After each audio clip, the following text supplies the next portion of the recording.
In today's video, I'm going to teach you how to record SBA loan fees in QuickBooks Online. This step-by-step guide will simplify the process, ensuring you can manage your financial records accurately and efficiently.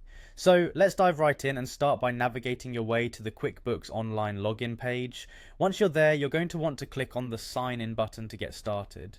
Next, you'll be presented with the login options. Choose QuickBooks Online from the options available. This will direct you to the page where you can enter your login details.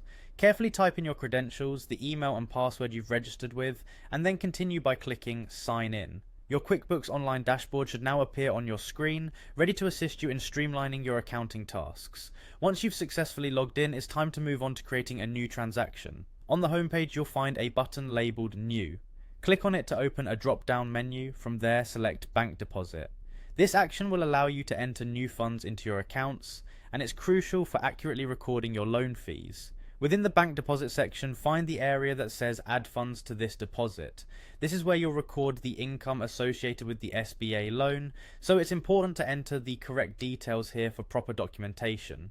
After that, focus your attention on the account column. This step involves specifying the destination for the loan funds. Here, you'll type in SBA loan. If this is your first time adding an SBA loan account, you will need to create a new account to capture this financial information accurately. To do this, click on Add New next to the account heading. A new window will appear, prompting you to enter more details. Click on Account Type, and from the drop-down options, select Long-Term Liabilities.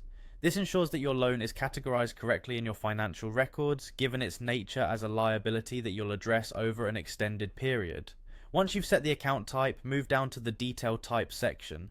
Here you should choose Notes Payable. This selection is important because it specifies that the account you are creating is for a loan, aligning with standard financial nomenclature. Finally, after entering all the necessary details, remember to click on Save. This action will add your SBA loan account to QuickBooks, ensuring that your records reflect this important financial activity. By following these steps, you ensure your business's financial operations remain transparent and well organized, and that's it. With these clear instructions, you can now confidently record SBA loan fees in QuickBooks Online. Thanks for watching, and don't forget to like and subscribe for more useful tips.